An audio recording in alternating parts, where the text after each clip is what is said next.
Hi, welcome everyone to the second session of the Queen's Colloquium on Tax Law and Policy. We are delighted to have Professor Stephen Dean with us today presenting his illuminating work on racial equity in international tax policy. And it's really a unique privilege to have Stephen with us. First, because he has been such a, a unique champion of junior scholars, including myself, and I've been blessed to have received his unconditional support from the very start of my PhD several years ago. And two, he also knows I'm a huge fan of his work. I've been using his work in my classes for several years now. So I'm delighted to have you here. Uh, Before we start, I just wanted to say a couple things about the colloquium. So for those who are joining us for the first time, the colloquium is integrated into our tax policy class. And so the way this is going to work is after Stephen presents his book, we will have the students enrolled in class ask their questions first, and then we move to the audio to the other members. And also the other thing is that we have two co-hosts with us. We have Eva and Wang who are enrolled in the class and will help me welcome Professor Dean and also manage the Q&A. So who would start now? Is it Eva? Yes. Okay, thank you, Eva. Yeah. So good morning, everyone. My name is Eva, and I thank you all for being here today. Hoang and I will be co-hosting this session. Before we begin, I'd like to start with land acknowledgement. Let us acknowledge that Queen's University is situated on the traditional Anishinaabe and Haudenosaunee territory. We are grateful to live, learn, and work on these lands. To acknowledge this traditional territory is to recognize its longer history, one predating the establishment of the earliest European countries. It is also to acknowledge this territory's significance for the indigenous peoples who have lived and continue to live upon it, and whose practices and spiritualities were tied to the land and continue to develop in relationship to the territory and its other inhabitants today. Now I will pass it to Huang to introduce our guest speaker. Thank you, Eva, and good morning, everyone. It is my pleasure to introduce to you Professor Stephen Dean, a professor of law and post-Siskian research scholar at Boston University School of Law. He earned his BA in political economy from Williams College and his JD from Yale Law School. Currently, he teaches courses as international tax, introductions to federal income taxations at Boston University. Before joining Boston U, Professor Dean served on the faculty at Brooklyn Law School, where he's also a vice dean and co-directors of the Dennis J. Block Center for International Business Law. He also practiced tax law at DeBevoise and Plimpton, as well as Cravath, Swen, and more, and worked in transfer pricing at KPMG. He's testified in front of the U.S. House Ways and Means Committee on Racial Inequities before and advised organizations, including the OECD and the Tax Justice Network. Today, we're going to explore his work, the racial capitalism and international tax law. So among his scholarship, he's explored tax policy, racial equity, and global power structures intersect, argues that the modern international tax regime has root in colonial and racist frameworks, and through the lens of global Jim Crow, he critiques how institutions like the OECD dominate tax policy making in ways that entrench global inequality. Beyond his academic writing, he's a leading public voice in advancing global tax justice and urging that human rights and racial equality be central to our international tax reform. That's combined technical expertise with a powerful moral visions and challenging us to see tax not only as a legal system of rules, but as a reflection of the values, history, and the shared responsibilities for fairness in global economy. And with that, I would like to welcome Professor Dean and give him the stage. Well, guys, Huang and Eva, thank you so much for that warm welcome. It's really an honor to be here with all of you today.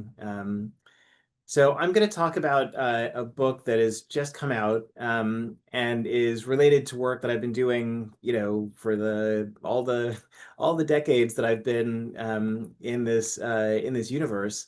But the book is new and different, and I'm really excited to hear what you guys think about it. Um, so this is the cover, and there's an interesting story behind the cover that we'll maybe talk about later on. But the book is talking about things that I'm sure that you all are quite familiar with. We're talking about, why the global tax system looks the way it does. We're talking about, the organizations that have really shaped it. But I'm trying to offer a different perspective, and hopefully it's one that you guys find compelling. All right, so I'll get started. If I can make this work, let's see. Uh, There we go. All right, so rewind the clock back quite a ways, and you'll see President Kennedy delivering a message to Congress that, in a lot of ways, sounds very modern, right? So what he's complaining about is what we would call base erosion and profit shifting. He's talking about the use of IP. Talking about the use of foreign subs to sharply reduce or eliminate their tax liabilities both at home and abroad. All right, that's base erosion and profit shifting. That's what we're talking about. And it's interesting. This is, of course, 1961, long before even I was around. And it's interesting to understand why he was freaking out. So why was he freaking out? He was freaking out because of this chart. So this is just a table I stole, and this is showing U.S. is from a U.S. perspective. This is U.S. corporate income tax receipts as a share of total federal tax revenues. So I'll show you another chart later, the share of GDPs, but this is as a share of federal tax revenues. So you can see that this is not the kind of chart that you want to see with unless for most things, right? This is just a steady decline after a nice little peak there early on. And the time scale shows why Kennedy was freaking out, right? So let's see if I can make the laser pointer work. All right, so right, this is when Kennedy is talking. He's talking here. And you can see why he'd be a little worried, right? This is corporate income tax receipts, a share of total federal tax revenues. And for, the 7 years before that, it's been a straight line down. And he quite appropriately wants to intervene and stop this from happening. Corporate income tax receipts had been a really big share of U.S. federal tax receipts, from higher than 25% to over 30% after World War II.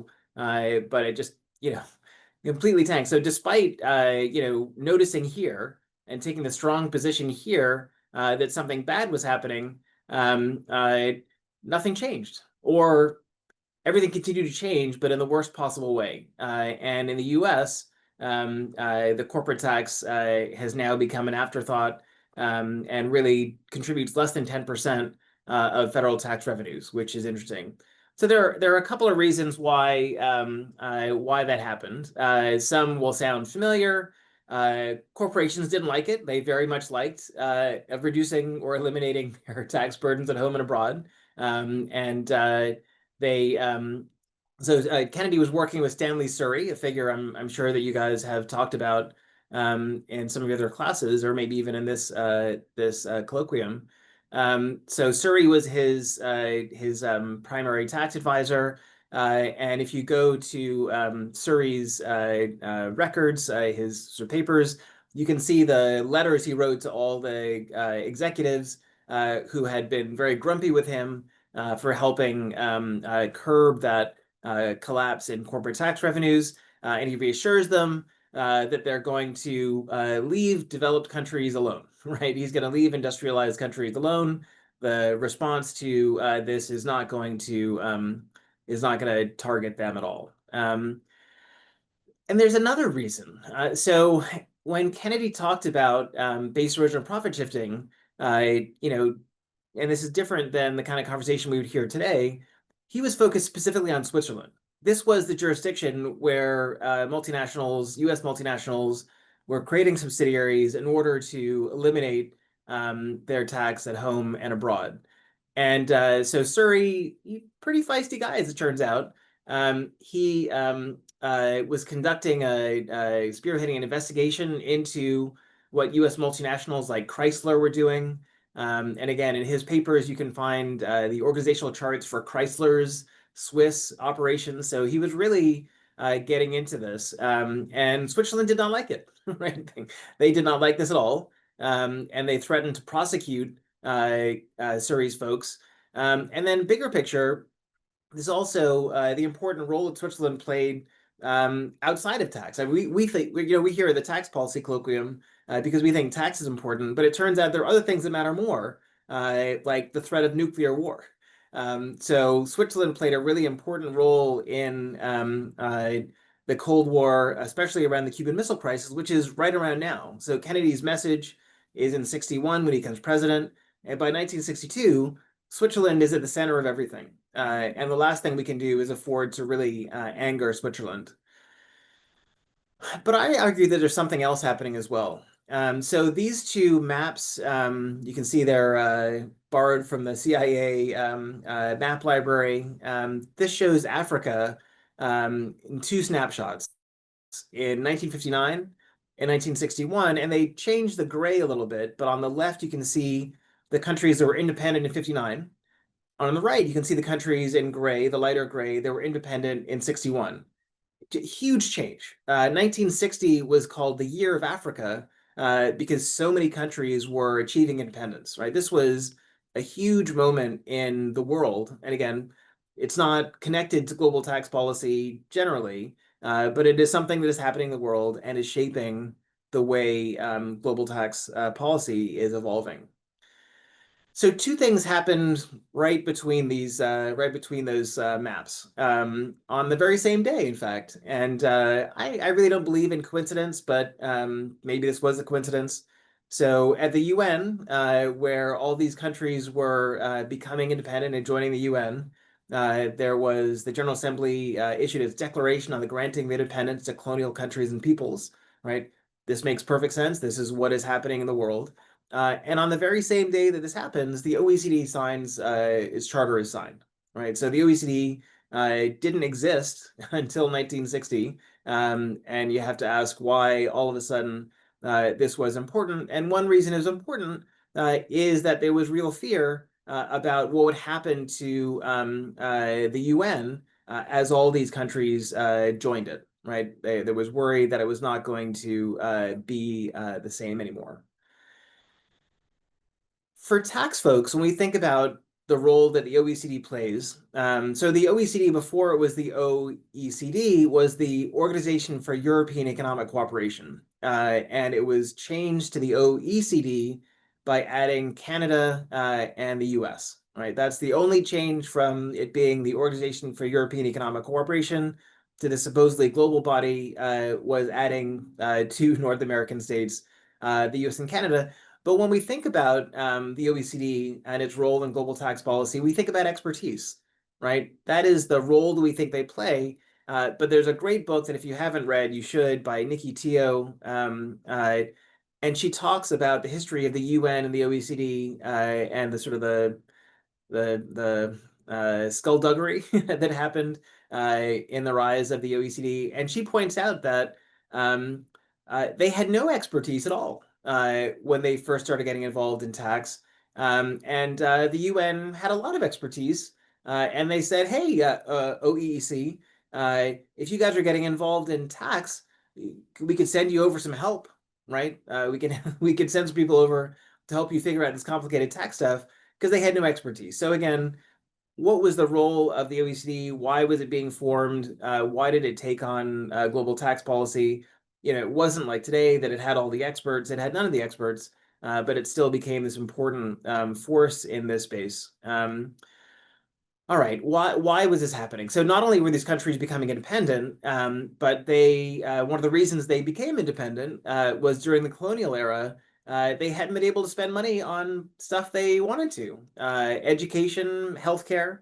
The colonial administrations were deeply uninterested in spending on this kind of thing, in part because if you build a school or a hospital, that's not just a cost today, that's a cost forever because you got to keep paying for doctors, you got to keep paying for teachers. So these are the kind of expenses that, even they generally didn't want to spend money in the colonies at all, but they definitely didn't want to spend money on things that require you to spend money each and every year. There was going to be a commitment over the long term. And Lee Gardner wrote a great book on the taxing of colonial Africa, and she touches at the end, decolonization, and describes it in that way, but points out that what the newly independent states wanted to do was spend money, but they weren't able to. And she notes that that was one of the reasons that so many of the new countries was one of the factors that caused a lot of them to descend into autocracy. And she blames it specifically on their inability to collect tax. And again, so this was not just a neutral fact. It was not just neutral fact that these countries were joining the community of nations. This was something that scared people a great deal, right? This was a fact that was really quite frightening. And so there's a historian at Yale who has a great article and is coming out with a book on a related topic soon. And she shows how Europeans and Americans weren't were really quite terrified of what was going to happen during the 50s and 60s. And again, decolonization had been a long process. The 40s really saw a lot of Asia being decolonized. And the 50s and 60s, especially late 50s and 60s, is when Africa really started decolonizing. And this was a moment where Europeans, North Americans really feared what non-white rule would bring. And Vanessa Ogle, who is not a tax person, like we're all tax people, so we think about tax all the time, but she specifically notes that increased taxation, again, not unsurprising because these countries were planning to increase taxes to pay for schools and hospitals and all the rest. She notes that increased taxation was a specific fear that was driving the actions of these Europeans and Americans. In the book, I've shared some of this. I don't think that the chapters you guys read focused on Reconstruction all that much, but I grew up in the Bahamas, so I didn't study U.S. history growing up. I studied pirates. I was a big focus of my history classes when I was a kid. But in the U.S., the post-Civil War Reconstruction is a really important moment in U.S. history, and the story of it is super interesting. So there was a moment after the Civil War when newly freed Americans, Black Americans, were in Congress. They were judges, they were governors. This was in the era immediately after the Civil War. But that period ended when the federal troops that were helping, enforce that new reality left. They were withdrawn. And that ushered in the era of Jim Crow, when Blacks were no longer allowed to vote, certainly not serve in Congress. They were no longer judges and governors. This created a big change. And there was a really interesting phenomenon where the end of Reconstruction, the end of this era when Blacks were, playing leading roles in government, when that ended, the story that was told about this was that that ended because Blacks had proven themselves to be very bad at governing, right? This was sort of the story that was told about Reconstruction. It wasn't violence and fraud and the things that actually happened, but that Blacks were really just very bad at this. They were very bad at governing. And this story about Reconstruction was really popular in the US until the 70s, until the 1970s. This book by Eric Foner was published in the 1980s and really unmade that story, but it had been an important part of the way the US understood the world. And of course, after World War II, the American vision of the world was really important because it was the most powerful country in the world, certainly in the West. And its views were shaping a lot of what happened. And Eric Foner explains that the lessons of Reconstruction, that you couldn't trust people who weren't white to govern things, was really important and really was an important takeaway from that period. And I just want to underscore that these were not marginal views. So this is, this is I've heard the phrase, we're all Keynesians now. This is John Maynard Keynes, an important British economist. He's talking about the Bretton Woods conference that would give rise to, or the conference would give rise to the Bretton Woods institutions. And he called that, because of the inclusion of these countries, he called it, and I really wish I were making this up, the most monstrous monkey house assembled for years, right? This is what people who were in charge of, who we think of as our most important influential thinkers, this is what they thought of the UN, right? This is why you would end up with an organization like the OECD displacing the UN, because it was not a place where folks like Keynes thought the world could make important decisions about tax policy. So we had to shift from the UN, which was, as Tio notes, really actively involved in global tax policy, was displaced by the OECD, which at its instigation had no expertise at all. So why did this change happen? It happened in part. There were many reasons why, but one of the reasons why was this racism. And where did that leave us, right? So I showed you a chart at the beginning that was the falling off of U.S. corporate tax revenues. Kennedy noticed it and tried to do something about it and couldn't. This chart I took from a paper by Omri Marian, who's a really great scholar. I encourage you to look at his work as well. And he just included this in a paper that wasn't about the things that I'm writing about. He wrote a paper about the way language sort of disseminates from the models into treaties in force. And he just included this, this chart, which I found really striking. Right, the story you generally hear about global tax policy is that during the League of Nations era, treaties were created and put in place, and we've just been stuck with them ever since, right? What happens now has been the reality for the last 100 years, and it's too bad because people were just naive then, and they didn't know how tough the world was. So it's not surprising that we can enforce taxes globally, but we're stuck with a system that has existed for years.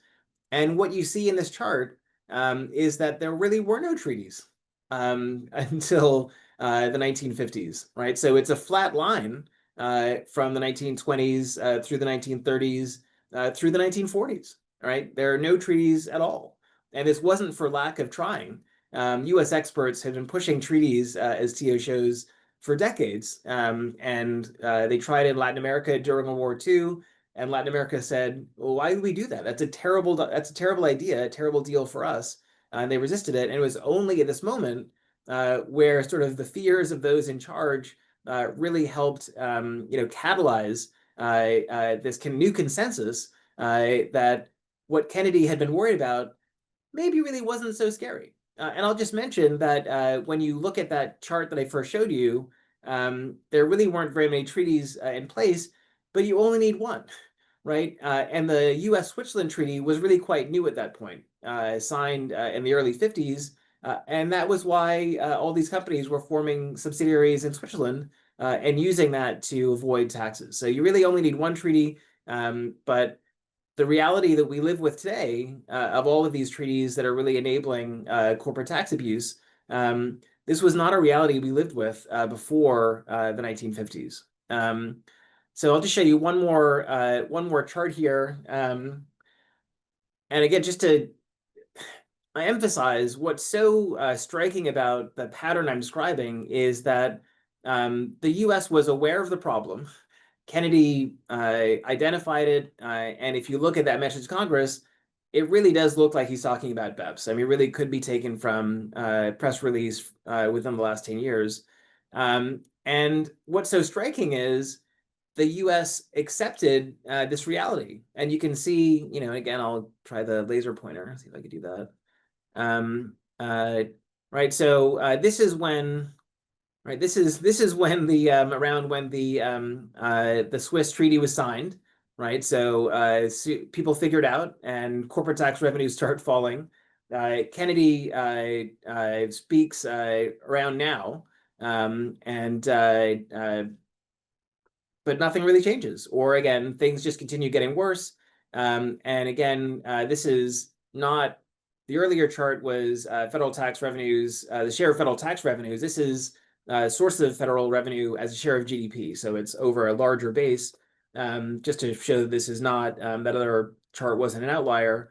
Now corporate tax revenues, share of GDP, they used to be around 6%, as high as 6%, and are now under 2%. The personal income tax used to be around a little under 6%, and is now over 10%, right? And this is a problem because if you are a developing country, you rely more heavily on your corporate income tax than your individual income tax. And countries like the US understood, and you know, Surrey was many things, but he was really good at tax. He understood that we had an alternative. So as much as we'd like our corporate tax to work in the global north, we really didn't have to worry so much about this sabotaging of the corporate tax. And so even though Kennedy and Surrey understood what was happening early on, we just doubled down on it over time. So I'll end by just asking, you know, what are we supposed to do about this? You know, what should be the response to the story that I'm telling? And Alison Christians, who Ivan, of course, knows well, we submitted a recommendation to the UN Tax Committee to try to think about reparations, right? This is a reality that was imposed on the global South by the global North. You know, you guys hopefully have talked about the global minimum tax, at least in some context. When you think about what the global minimum tax is doing, it's doing the same thing that Subpart F and the CFC rules have always done, which is redistributing from the global South to the global North. And so you could quantify at least some of what's been done over time and think about reparations to make global South countries whole for decades of this situation. So happy to talk about that in the Q&A, but for now I've talked too much, and I'm really excited to hear what Eva and Wang and the rest of the team has to say about all this. Thank you.